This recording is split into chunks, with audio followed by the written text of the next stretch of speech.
I think it's been, for lack of a better term, they're not doing the service that as Bahamians I think they ought to be doing. So are you saying that what John Marquis wrote is a lie?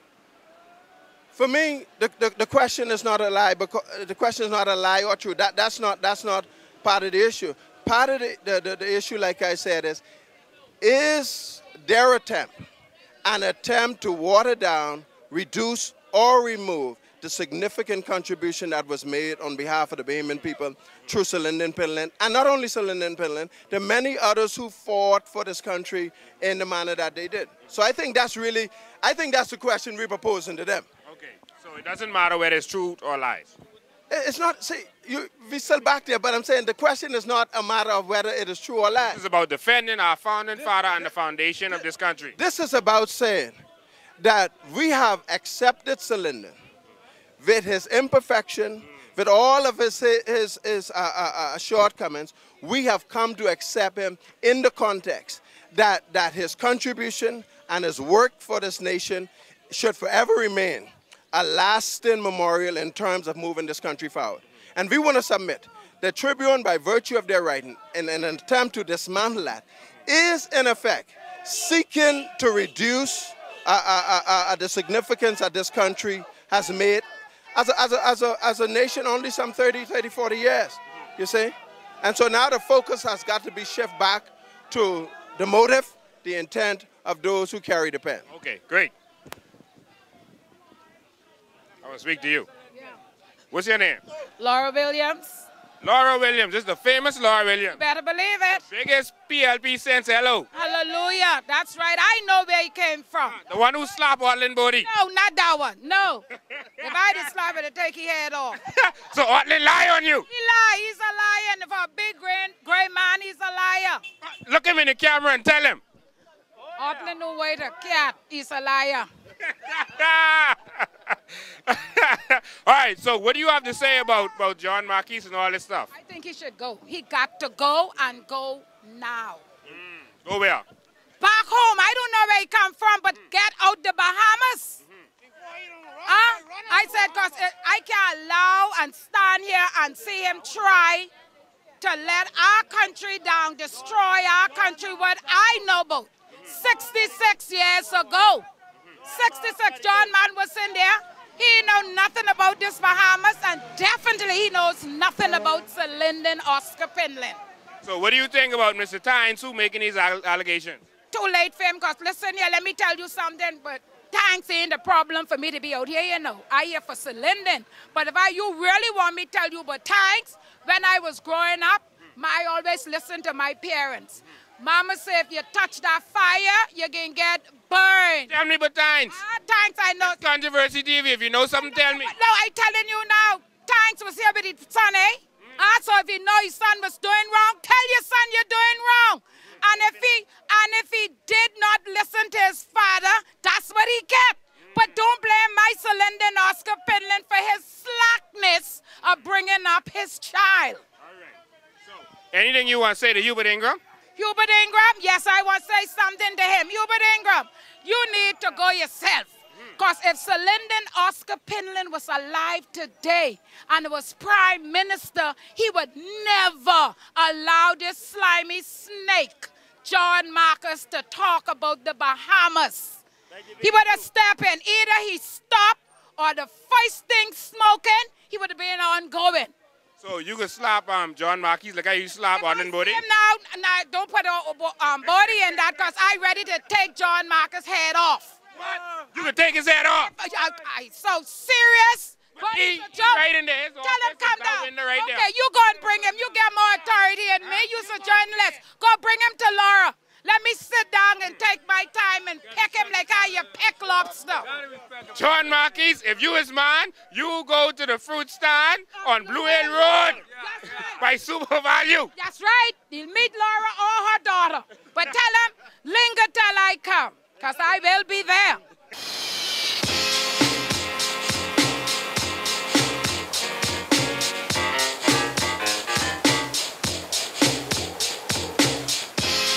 Uncle Marquis, can you please read me a bedtime story? Sure, honey. Here we go. Now once upon a time not long ago, when people wore pajamas and lived life slow, there was a politician who was misled by a drug dealer, and here's what he said. Me and you, Ping, we gonna make some cash. I'll ship the drugs and you let me pass. They did the job, money came with ease. But then came the commission of inquiry. There was another and a sister and a brother. Even the testimony of it easy undercover. But one man was missing from the inquiry. He was a young pilot named Chancey. Now Chancey was the one who did all the money drops. He would take Joe's money, the Pindling and the cops. But Chancey had too much info in his head. So next thing you know, poor Chancey was dead. Talk about the facts. Talk about the facts. Talk about the facts. Talk about the facts. Today, we have a Controversy TV exclusive. A brief interview with the man himself, John Marquis. It was good to see Bahamians turning out for a peaceful protest. I'm all for democracy and peaceful protests.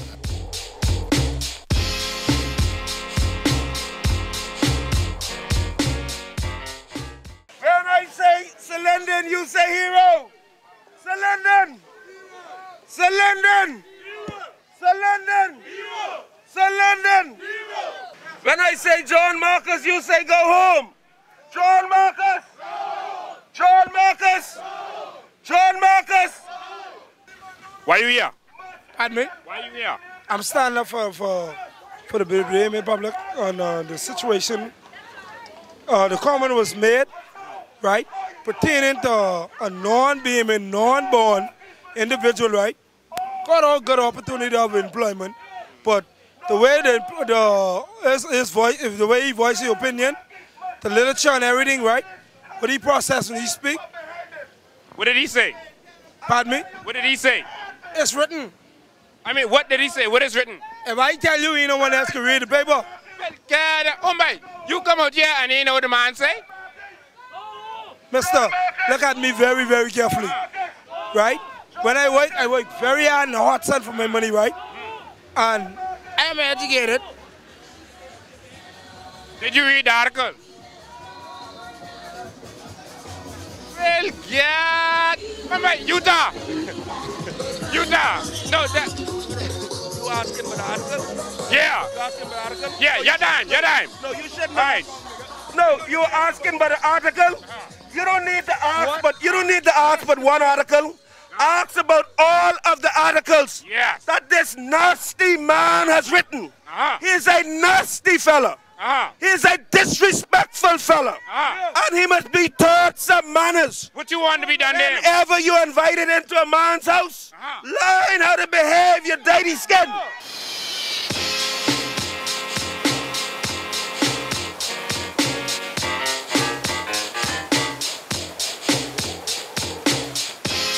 Uncle Marquis, can you please read me a bedtime story?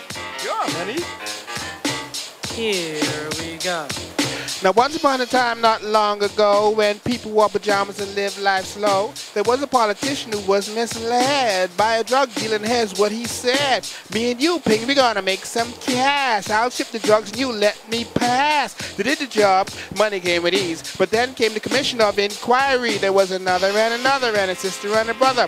Even the testimony of it easy undercover. But one man was missing from the inquiry. He was a young pilot named Chancey. Now Chancey was the one who did all the money drops. He would take Joe's money, the Pindling and the cops. But Chancey had too much info in his head. So next thing you know, poor Chancey was dead.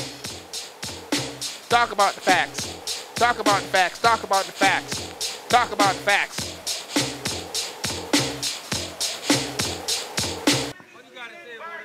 Hey, what's going on? Good day, buddy. All right, you having fun? Yeah. All right, why you out here? Because Sir Lynden Pindling, I have to represent Sir Lynden Pindling. He's the father of the nation. He paved the way, majority rule. People can't forget where they come from. Okay, so what you have a problem with? I have a problem with John, the white guy, because I deal with black people. I'm not racist. I deal with white and black. But John got to go, because he don't respect the black people. He don't respect the leader of the nation. So that's bad. Okay, so, I mean, would you have a problem with what he said? What did he say? I have a big problem with it, because he don't have nothing to back up his mouth. He only talk. What did he say? Talk bad about the father of the nation, and it's not right. Everybody know what he say. And disrespect Sir Lynden.